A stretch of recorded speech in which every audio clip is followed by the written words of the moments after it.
Bom dia. Como eu já me apresentei em alguns vídeos para vocês, eu sou a professora Darlisângela e nós ministramos esse, esse módulo de psicopedagogia e intervenção, avaliação e intervenção psicopedagógica multidisciplinar. E nós vamos estar com vocês fazendo esse encontro e outros se for necessário, sendo necessário. Tem mais um programado, mas se houver a necessidade de mais, com certeza sei que a Thaís vai estar disponível para nos auxiliar com relação a isso e nós vamos fazer. Bem, hoje nós vamos falar um pouquinho de avaliação e aí eu peço para vocês que conforme as dúvidas forem aparecendo, vocês possam também, né, estar nesse processo de interação. E a avaliação. Nós sabemos que a, a nossa a nossa especialização ela é institucional, o que ocorre? Uma das primeiras coisas que a gente precisa assim, ter bem mais claro, a psicopedagogia institucional ela vai trabalhar diretamente com a aprendizagem do aluno. É o aluno em si, não é aquela que é a clínica, que a gente precisa ter essa diferença, porque muitas das vezes tem alunos que acabam confundindo. Mas para nós que lidamos com essa área da educação, salvo os psicólogos, né, que já tem todo um aval pelo CRM e tudo mais, eu acho que é CRM, não recordo agora. Oi? CRP. É, CRP, obrigada. Obrigada, Anjo, olha, isso é maravilhoso. O CRP. E aí, quem já tem, o que permite isso? Ele vai estar atuando também, né? Nessa parte psicológica, como também a pedagógica que envolve o ensino. E uma das nossas situações que eu sempre coloco assim, olha, o que torna-se relevante a psicopedagogia institucional? Porque ela exatamente vai auxiliar o professor, vai ajudar o professor, porque uma das maiores frustrações nossa, enquanto docente, é quando o aluno ele não consegue ir no mesmo ritmo que os demais. Certo, que todo mundo tem um nível de aprendizagem diferente. Por conta de estar esse trabalho do psicopedagogo escolar para auxiliar o aluno nessa angústia, o que nós temos com relação a isso? Nós temos o seguinte, o papel da psicopedagogia hoje, que é uma das discussões lá do fórum, mas ao mesmo tempo acho que nós vamos estar dando uma clareada um pouco mais nesse tema. Bom, a psicopedagogia, é claro, é essa junção da psicologia com a pedagogia, né? Uma parte, assim, que a gente pode dizer, uma ampliação. Por quê? Porque muitas das vezes os fatos da dificuldade de aprendizagem não está somente atrelada às questões orgânicas, né? Genéticas, mas sim também às situações ambientais.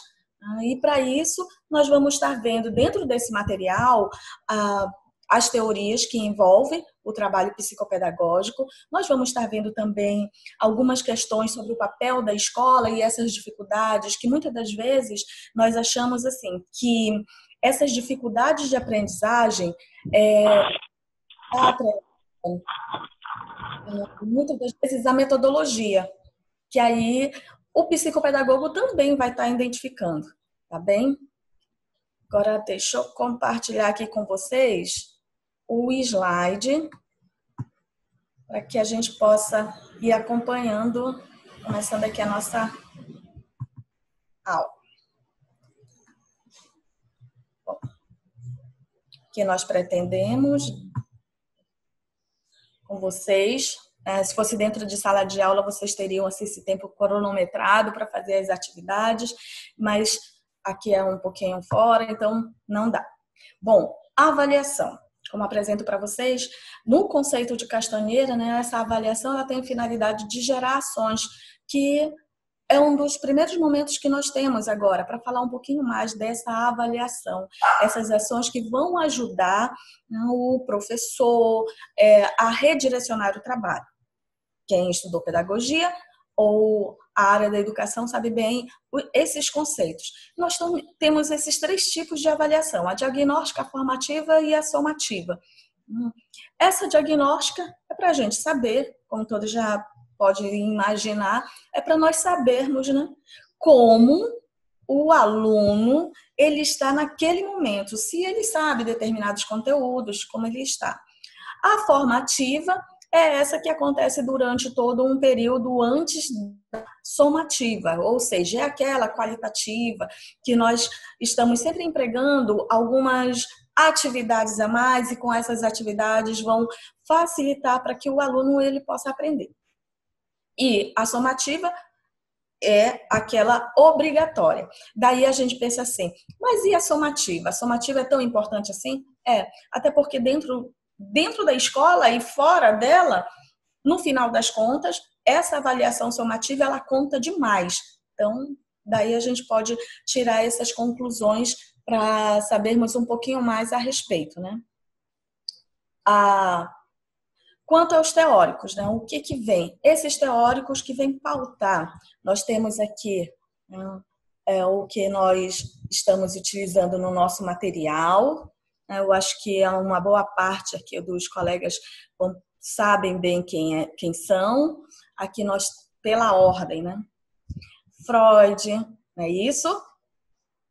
Para ver se vocês estão atentos. Bom, nós temos Freud, Piaget, nós temos Brunner, Skinner, quem mais? Está faltando mais alguém aqui. Não dá para aparecer para mim. Bom, mas certamente eles, né, eles concebem, pelo menos no material deles, nós sabemos que eles concebem o processo educativo com alguns fatores. Esses fatores, cada um deles vão elencando e o que ajuda para nós, dentro da área da educação psicopedagógica, é entender que a teoria deles, como elas vão estar auxiliando na psicopedagogia. Isso aqui.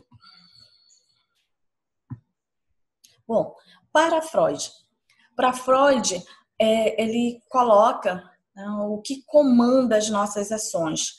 Dentro da educação, ele diz que a educação ela precisa ser prazerosa, porém, ela precisa também ter as questões do limite, né? Tanto que é um dos pontos chaves para a aprendizagem da criança, e a gente coloca assim, a parte da rotina. Como é importante essa parte da rotina, mas ao mesmo tempo que quando nós empregamos a rotina, está pautado na teoria o que Freud coloca, porque na rotina você não pode estar fugindo de fazendo o que quer, fugindo das atividades que estão programadas, né? E a criança, exatamente para ela perceber isso daí, que existe essa relação, né? Mesmo que ela queira fazer algo, ela precisa obedecer que tem os seus momentos. E aí entra o papel da frustração, né? Que ela sabe, né, que ela não pode executar naquele momento e sim depois. Isso vai ajudar com que ela tenha um bom convívio social, né? Isso começa o processo de estarmos estabelecendo relações sociais. Então, para Freud, ele fala, né, que a educação deve ser prazerosa. O desenvolvimento também, nesse caso, né, ela tem que ser estimulada dentro do ambiente escolar para aprender. Ela tem que ter esse desejo para aprender. E uma das contribuições é o que é? É a gente despertar essa curiosidade. Ela tem que ser aguçada, ela tem que ser estimulada. Por isso que o trabalho pedagógico, dentro de sala de aula, ele precisa fazer com que a criança tenha essa curiosidade para que ela possa interagir. Tá? E o psicopedagogo também vai fazer isso. Nas suas intervenções, ele vai já começar a estimular esse processo. Como que ele vai estimular esse processo? Ele vai trazer atividade.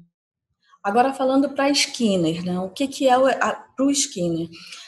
Dentro desses instrumentos, nós podemos dizer que a contribuição do Skinner para o processo educativo e, ao mesmo tempo, para a avaliação psicopedagógica está dentro da sua proposta. A proposta dele, como todos vocês sabem, né? Ele trabalha com uma abordagem behaviorista, né? Ele é o pai dessa abordagem que mais defendeu ela e aos seus seguidores. Essa abordagem, ela tem a sua validação até os dias atuais. Dentro dessa validação, nós temos assim, o que ele diz? Que o instrumento de ensino, ele deve provocar mudanças no alunado. E como é essa questão de mudanças no alunado? Que ele precisa ter comportamento mais eficiente. Por isso ela foi utilizada mais para a questão do ensino técnico. O comportamento mais eficiente é aquilo que se deseja. E nós, como psicopedagogo, ele possa demonstrar aprendizagem. Né? Que ele possa demonstrar que ele adquiriu determinado conceito, que ele aprendeu, né, na verdade, o conceito que está sendo trabalhado. É por isso que essa teoria, essa abordagem, ela também é apresentada para vocês. Por quê? Porque vocês vão estar trabalhando com algumas atividades que há uma necessidade que se trabalhe, tanto que ele pontua o quê? Que ele diz assim, que os comportamentos mais eficientes, eles precisam ser desenvolvidos antes da aplicação do conteúdo, ou seja, eu tenho que estimular esse aluno que ele sabe o momento que ele tem que fazer aquela atividade, ele sabe que aquela atividade tem que ser desenvolvida naquele tempo, o professor estimulou que ele passou. Tá? E o segundo é conhecer o comportamento do aluno para poder planejar. Daí o que temos que, enquanto psicopedagogo e professor, nós precisamos saber com qual turma a gente está lidando, como é o comportamento dela, né, quais são os anseios. E aí a gente pensa assim, mas isso eu já faço na minha prática. Realmente, nós temos como o quanto é importante. Quando eu estou dentro de sala de aula, eu olho para os alunos e eu vejo quais são os grupos que estão ali mais empenhados em fazer atividade. Eu sei quais são os grupos, assim como vocês, que dizem assim, mas isso é tão... Eles não falam, né? Mas está implícito no olhar, na postura, achando assim, poxa, mas isso não é o que eu esperava, ou eu não estou interessada, eu queria estar em outro lugar. Pô, o psicopedagogo, a gente precisa mostrar para a criança, né? Para o jovem, para o adulto, que a partir do momento que eu sei como é que é o comportamento do meu aluno, eu sei qual é o limite dele, eu sei planejar as minhas ações psicopedagógicas, que é aquilo que eu vou estar estimulando no aluno, que eu vou estar mostrando para ele a aquisição dos conceitos. Bom, conhecer e estabelecer os objetivos. O que são esses objetivos? São os objetivos que vão estar presentes no processo de ensino e que interferem no comportamento do aluno. Enquanto psicopedagogo e docente, no caso, mais porque você tem que pensar o seguinte, você é o psicopedagogo, mas você tem que fazer aquele processo de empatia, né? Pensar no professor que está lá. Então, você precisa fazer essa parte, essa dinâmica. Como é que ele resolveria isso daqui? Então, quando eu conheço e estabeleço os objetivos do processo de ensino que vão estimular a mudança de comportamento do aluno, eu estou fazendo, de fato, um ensino mais efetivo. Outro ponto que é importante, que aluno percebe. Vamos colocar aí quem acaba percebendo e é público da psicopedagogia. Os alunos que estão dentro do espectroteia, tenho dificuldade de falar esse nome. Bom, os autistas Asperger. Eles, muitas das vezes, eles demonstram para alguns professores, e há uma certa angústia do professor, porque ele está alguns passos à frente dos demais da turma. A postura, a maneira de falar, muitas das vezes esse aluno, antes de chegar na sala de aula, ele já pesquisou em outras fontes, ele já fez as atividades, ele interage com muito mais maturidade do que o outro. E aí, cabe o quê? Ao professor. É quando o Skinner ele coloca, né? Ter domínio de conteúdo tão simples, tão pequenininho, mas ele chama a gente para isso enquanto profissional, porque se eu tenho domínio, que eu sei qual é a área que eu vou estar atuando, a outra pessoa, por mais que ela queira devagar, a gente vai centrando, né? Não vai ter tanto esses problemas. de fugir.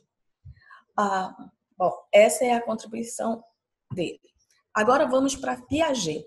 Piaget, tão famoso, conhecido dentro da área, né? Nós temos aí que a inteligência para Piaget, a inteligência, segundo a sua teoria, ela se desenvolve por mecanismo de adaptação do organismo à situação nova. Né? E como tal, implica a construção contínua de novas estruturas. Então, ele passa por essa questão de estrutura, que é quando a gente tem que observar. Ou seja, são os 3 passos. Como psicopedagogo, o que você vai fazer? Além de você já ter feito as observações, ter prestado atenção como o seu aluno, como o seu cliente que está ali, como ele está demonstrando que ele sabe, né, determinadas coisas, ele também demonstra como ele não está aprendendo, que é a chave maior para a gente, porque como psicopedagogo você sabe que o teu aluno está demonstrando como ele não aprende, né? Eu falo aluno e cliente ao mesmo tempo porque você acaba fazendo esse papel também de docente, tá? Desse aluno. Bom, mas vamos lá. Para Piaget, a construção desse conhecimento se dá pela interação. Daí a questão da imagem. Ele vai fazer a interação. É com o objeto? Pode ser.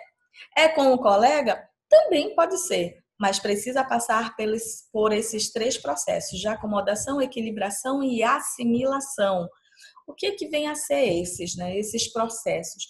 Quanto que dá? Então, a aprendizagem, ela dá pela essa questão da equilibração, que algumas pessoas dizem assim, mas isso também é conhecido como adaptação, como está na nossa nota de aula, né? A equilibração, a adaptação, ou seja, aquilo que eu tenho, né? Aquilo que eu já sei, eu acabo recebendo conteúdo novo, eu começo aquele processo de aceito, de concordo, não concordo, né? Até o momento em que o professor chega a dizer assim, mas não chegou a esse resultado? E aí sim, quando a gente constata que chegou a um determinado resultado, a gente diz assim, agora realmente faz sentido. Então, começa esse processo de equilibração. E quando você faz a adaptação do que você aprendeu com uma situação nova, que é a assimilação, que é tão importante para a aprendizagem, né? A aprendizagem da criança. E aí, a assimilação é quando esse conhecimento aprendido, né, aplicado por esquemas, ele pode ser demonstrado de forma para resolver um problema. Então, ele vai resolver algum problema que for apresentado para a criança e que não tem ainda tanta necessidade de uma estrutura cognitiva nova. Então, ele está ainda nesse processo de assimilação. Vamos lá, outro ponto. Aqui, acomodação. Bom, o conhecimento aprendido, ele é modificado, né? Então, o que tem a imagem que ela explica essa questão espiral, aí a gente diz assim mesmo. Mas esses processos, eles ocorrem sempre da mesma forma? Olha, algumas crianças têm demonstrado, assim, para a gente que está em sala de aula, eles têm demonstrado que não. Embora Piaget coloque, diz assim, olha, sempre começa com essa etapa, mas nem sempre. Tem algumas crianças que elas vão oscilando e é o que nós chamamos de aquele start, né? Em outra linguagem é o ponto. Agora ela aprendeu, agora ela pegou. Tem crianças que acontecem com mecanismos diferentes, assim como a forma de aprendizagem de cada um de nós é diferente, tá? Bom, outro também. Dentro da acomodação, o sujeito passa a usar novos esquemas para resolver um problema. Ele vai em busca de uma nova maneira. Uma das formas assim que faz a gente lembrar é aquela que o professor ensinava a conta de divisão. Ele fazia aquela conta de divisão e para quem não tinha o domínio da subtração, quando ia fazer a subtração através do cálculo mental e só apareceu o resultado, para quem ainda não tinha o domínio da subtração, para quem ainda não tinha o conhecimento consolidado, o que acontecia? Simplesmente não aprendia nada. E a partir do momento que ele perceber, quando a criança começa a perceber, bom, para lá, eu posso fazer isso colocando a equação, eu não consigo fazer ainda a mental, mas fazendo todo o processo de subtração mental, né? Aliás, esquema mesmo, colocando, armando aquela conta, tanto que ficava um rabinho na conta de divisão, ela ficava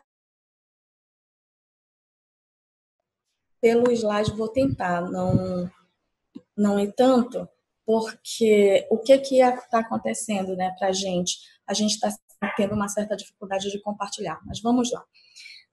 Essa questão do slide. Eu vou seguir na sequência. Bom, a filogênese e a anamnese. Como que ela vai ajudar?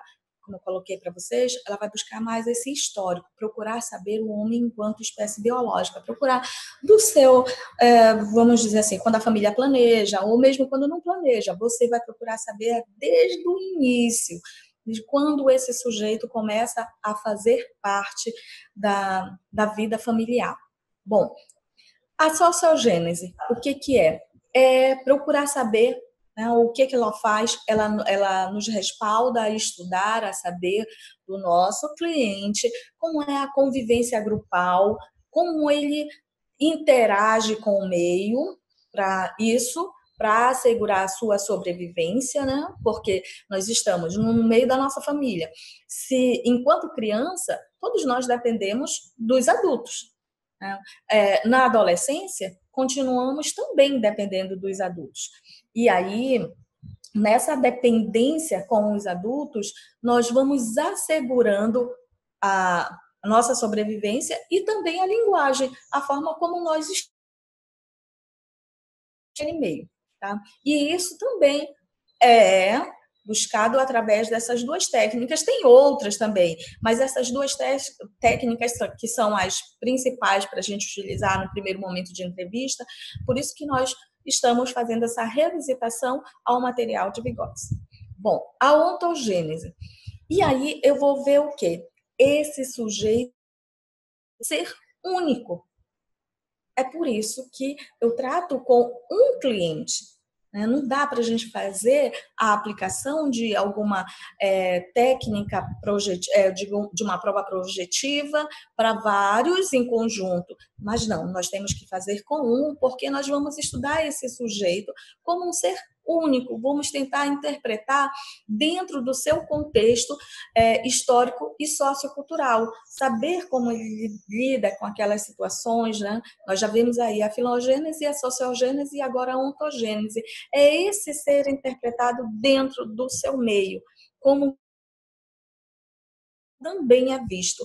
Por isso que se faz a entrevista com as pessoas que estão mais próximas daquela criança ou do adolescente, até mesmo, e do adulto, né? Aqueles que estão mais próximos, que é para a gente saber como é que se dá esse meio.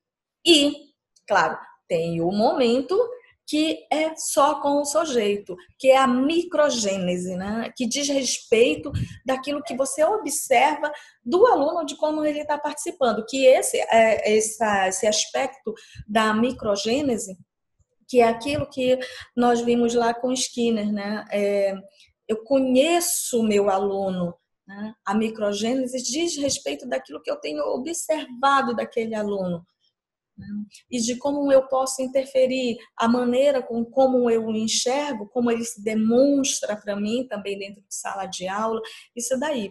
Então, por isso, nós vimos nos aspectos da família, só fazendo uma revisãozinha, aspecto da família, nós vimos ele enquanto dentro do meio, como ele faz, né? Essa questão que ele vai adquirindo, os conceitos de sobrevivência, as formas de sobrevivência, assegurar a linguagem, né? A cultura, né? A ontogênese, como ele é um ser individual, interpretado dentro desse contexto sócio.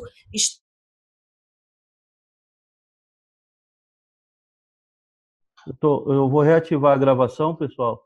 A professora Darizângela está com problema de conexão na casa dela e ela vai essa reunião vai ficar reagendada para segunda-feira às 19 horas. A gente vai mandar novo e-mail para todo mundo e nós vamos ter mais uma videoconferência na segunda-feira sem problema nenhum. Então, professor, eu peço licença para me retirar, para guardar a internet para segunda, senão... Boa. Eu vou fechar aqui, eu vou parar a gravação e eu vou disponibilizar, tá?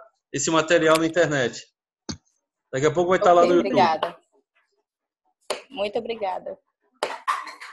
Bom final de semana, galerinha.